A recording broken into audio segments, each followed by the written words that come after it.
मात्र ये एक चीज़ भून कर खा लीजिए, शरीर से लगभग 70 से अधिक बीमारियों में आपको काफ़ी लाभ मिलेगा और आपका सिर्फ 1 रुपया खर्च होगा। यानी कि मात्र 1 रुपये के अंदर इस चीज़ को भून कर खाने से आपके शरीर से लगभग 70 से अधिक बीमारियां जड़ से खत्म हो जाएंगी।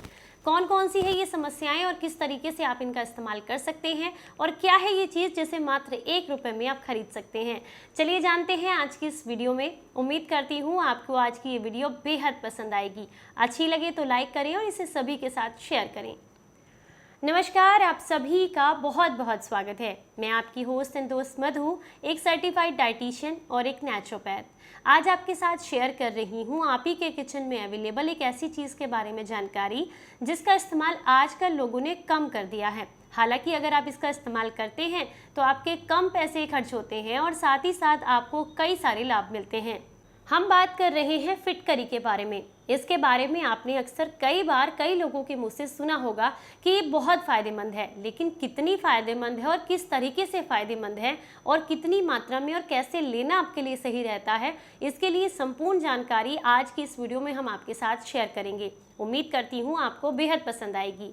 तो सबसे पहले जान लेते हैं कि फिटकरी के क्या क्या फ़ायदे हैं और ये आपको कौन सी वाली फिटकरी इस्तेमाल करनी है। देखिए, मार्केट में जो है कई तरह की फिटकरी आपको देखने के लिए मिल जाएगी, लेकिन जो फिटकरी आपको इस्तेमाल करनी है, आपके काम की है, वो है डेले वाली फिटकरी।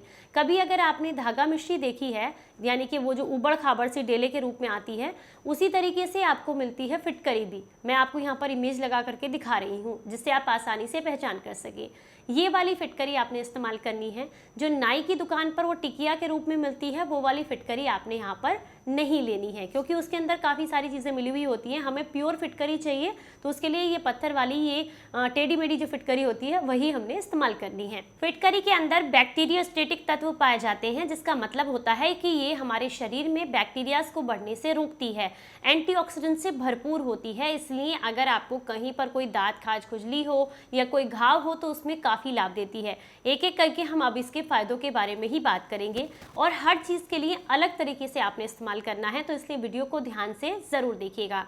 सबसे पहले जानते हैं आपके चर्म रोग की समस्या के लिए। अगर आपको स्किन पर किसी तरह का दाग धब्बा है, पिगमेंटेशन है या स्किन एलर्जी है किसी तरह की, तो उसके लिए आप इसको किस तरीके से इस्तेमाल कर सकते हैं। ये बहुत कम लोग जानते हैं कि पुराने समय में पानी को साफ करने के लिए भी फिटकरी का इस्तेमाल किया जाता था, और अगर आपको स्किन से रिलेटेड कोई समस्या है तो उसके लिए भी फिटकरी का इस्तेमाल होता था। तो अगर आपको चर्म रोग की कोई समस्या है तो ऐसे में फिटकरी का इस्तेमाल करने के लिए आपने 1 लीटर पानी लेना है और उसके अंदर एक छोटा टुकड़ा फिटकरी का डाल देना है। आप चाहें तो इसे हल्का सा बॉईल करके ठंडा कर सकते हैं। और अगर चर्म रोग, दांत खाज खुजली है या किसी गर्मी की वजह से आया है तो ऐसे में पानी को गर्म ना करें, बस ऐसे ही फिटकरी को पानी के अंदर घोल लें।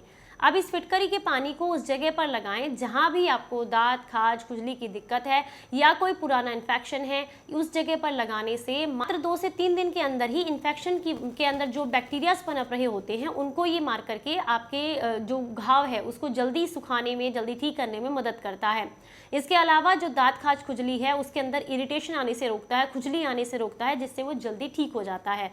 तो चर्म रोग के लिए भी आप इसका इस्तेमाल कर सकते हैं। मान लीजिए आपको जो है पिगमेंटेशन का प्रॉब्लम है, तो उसके लिए फिटकरी को इस्तेमाल करने का तरीका अलग है।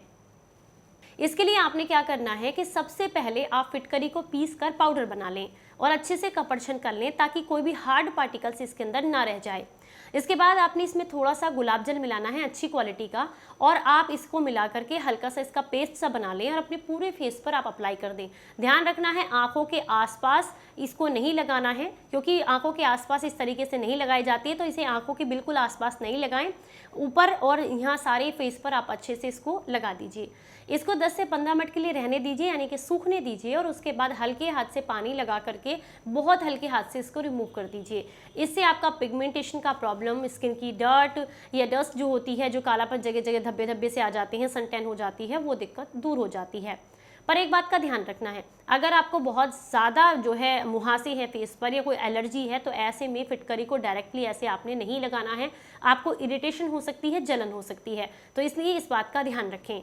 दूसरा, अगर आपको अनवांटेड हेयर का प्रॉब्लम है तो ऐसे में भी फिटकरी आपके बेहद काम आती है। सबसे पहले आपने क्या करना है कि जो भी जहाँ भी आपको अनवांटेड हेयर है उन्हें अपनी जड़ से निकालना है।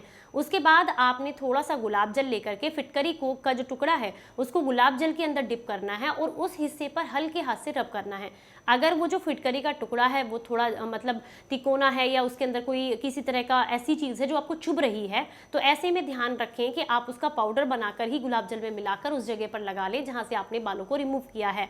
जब भी बाल रिमूव करें जड़ से तभी आप लगाएं। ऐसा करने से धीरे धीरे करके बालों की जो ग्रोथ है वो कम हो जाती है, बाल पतले हो जाते हैं और फिर धीरे धीरे करके आने बंद हो जाते हैं। और अगर आपको बहुत लंबे समय से कहीं जलने का निशान हो गया है तो उस जगह पर भी फिटकरी को थोड़ा पानी मिला करके लगाते रहने से कुछ समय तक 15 से 20 दिन तक वो जो जले हुए का निशान होता है वो भी चला जाता है और आपको इससे काफ़ी लाभ मिलते हैं।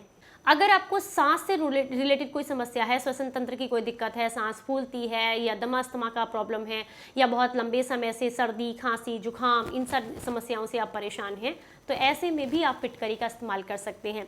इसके लिए आपने क्या करना है, आपको फिटकरी को पहले एक बार पानी से धुलकर साफ कर लें और उसके बाद लोहे के तवे पर डाल करके इसको पिघला लेना है। जब ये धीरे धीरे करके भुनती है ना, तो भुनने के बाद पहले इसमें लिक्विड सा आता है और फिर ये सूख जाती है। सूख जाए तो गैस को बंद कर दें। उसके बाद रगड़ कर इसका जो पाउडर बनेगा उसे थोड़ी मात्रा में, मात्र 2 ग्राम की मात्रा में शहद 1 चम्मच आपने लेना है। उसके साथ चाटने से आपको गले की जितनी भी समस्याएं हैं उनमें काफ़ी लाभ मिलता है। 3 से 4 दिन में खांसी की समस्या तो जड़ से चली जाती है।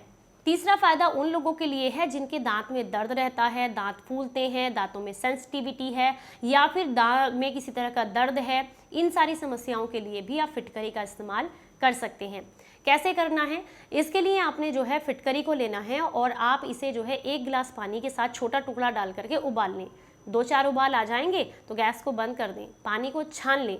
छान करके इससे जब ये गुनगुना सा, जितना आप सह सके उतना गर्म रह जाए, तो मुंह के अंदर पानी भर लेना है। इस तरीके से देखिए, पूरे मुंह में अच्छे से पानी को घुमाना है। इससे मुंह के अंदर जितने बैक्टीरियाज होते हैं, जो कीड़े होते हैं दांतों में, वो निकल जाते हैं। उस पानी को आपने बाहर निकाल देना है फिर, और जो सूजन होती है वो कम हो जाती है। और अगर आपको भयंकर दांत में दर्द हो रहा है, उस समय पर आप ये गुनगुने पानी से फिटकरी के कुल्ले करते हैं तो सूजन भी उतर जाती है और दर्द में आपको तुरंत आराम मिलता है। तो इस तरीके से आप दांत के लिए भी इस्तेमाल इसको कर सकते हैं। दांतों के पीलेपन से परेशान हैं तो नींबू लीजिए आधा कटा हुआ, उसके ऊपर थोड़ी फिटकरी का पाउडर लगाइए और उसको रब कीजिए। इससे आपके दांतों पर चमक आती है, दांतों का पीलापन भी दूर हो जाता है। कहीं पर अगर अचानक से आपको कट लग जाता है या चोट लग जाती है, वहाँ से खून निकल रहा है, तो उस जगह पर आप इमीडिएटली फिटकरी को लगा करके इन्फेक्शन से उस जगह को बचा सकते हैं, खून को रोक सकते हैं। पर अगर गंभीर समस्या है या कोई ज़्यादा चोट लग गई है तो तुरंत डॉक्टर के पास जाएं। छोटा मोटा कट लग जाता है तो उस समय पर आप इसको लगाते हैं, क्योंकि आपने देखा होगा नाई शॉप पर भी जैसे कट लग जाता है तो वो लोग इसी फिटकरी को लगा करके ब्लीडिंग को रोक देते हैं। इसके लिए भी ये काफ़ी ज़्यादा फायदेमंद है। अगर इसको जो है आप थोड़ा सा फिटकरी को लें, भून लें इसको, और साथ में इसको थोड़ा सा मोम पिघला लें, जो मोमबत्ती वाला मोम होता है, उसके अंदर इसको मिक्स करके एड़ियों पर लगाते हैं तो इससे एड़ियों की सूजन और जो दर्द है एड़ियों के अंदर और साथ में जो फटी हुई एड़ियाँ हैं उन सब में आपको लाभ मिलता है। आपको काफ़ी लाभ मिलते हैं, सूजन भी कम होती है, दर्द कम होता है और जो फटी एड़ियों की दिक्कत है वो भी दूर हो जाती है। इसके अलावा अगर आप बहुत लंबे समय से मतलब किसी भी तरह की स्किन एलर्जी से परेशान है, जैसे कि दांत खाज खुजली जगह जगह होता रहता है, इन्फेक्शन रहता है बॉडी के अंदर, या शरीर पर गर्मी निकल रही है जो कि आजकल के मौसम में काफ़ी निकलती है, तो ऐसे में भी आप इसका इस्तेमाल कर सकते हैं। आप इसे अपने नहाने के पानी में डालें, लेकिन ध्यान रखना है मुंह के ऊपर से पानी को नहीं डालना है। नहाने की बाल्टी जो होती है पानी की, उसके अंदर थोड़ा टुकड़ा डाल करके घोल लें, उस पानी को गर्दन से नीचे डालें। 3-4 दिन तक ऐसे पानी से जब आप नहाते हैं तो स्किन एलर्जीज़ में आपको काफ़ी लाभ मिलता है। इसके अलावा अगर आपके पसीने से बहुत बदबू आती है या बहुत ज़्यादा पसीना आता है तो इस तरीके से फिटकरी के पानी से नहाने से भी आपको काफ़ी लाभ मिलते हैं। मार्केट में जो महंगी महंगी आफ्टर शेव क्रीम आती हैं उसकी जगह पर भी आप फिटकरी का इस्तेमाल कर सकते हैं। ये आपकी स्किन को और ग्लोइंग बनाती है और जो छोटा मोटा कट लग जाता है उससे भी आपको बचा करके रखती है। इसके अलावा आंखों के लिए भी इसका इस्तेमाल किया जा सकता है। फिटकरी को अच्छे से साफ करके धुल लें, धुलने के बाद थोड़ा भून लें, भूनकर पाउडर बना लें, कपड़छन कर लें और उसके बाद किसी गुलाब जल के अंदर, शुद्ध क्वालिटी का गुलाब जल होना चाहिए, गुलाब जल के अंदर थोड़ा सा मात्रा 2 ग्राम की मात्रा में इसको डाल करके घोल लें, घोल कर आई ड्रॉप में भर लें और भरकर इसको अगर आप आई ड्रॉप में से 1-1, 2-2 बूंद रोजाना रात को आंख में डालते हैं तो इससे आंखों की रोशनी भी बढ़ती है, आंखों के अंदर जो गंदगी है वो भी क्लियर हो जाती है और आपको काफ़ी लाभ मिलते हैं। इसके अलावा भी इसके ढेर सारे लाभ हैं, आप इसके फायदे ले सकते हैं आप। तो चलिए फिर मिलेंगे किसी नई जानकारी के साथ। उम्मीद करती हूँ आज की ये जानकारी अच्छी लगी होगी। जानकारी पसंद आई है तो लाइक करें और इसे सभी के साथ शेयर करें। खूब खुश रहें और हंसते मुस्कुराते रहें। Stay healthy, stay happy. Bye bye. नमस्कार।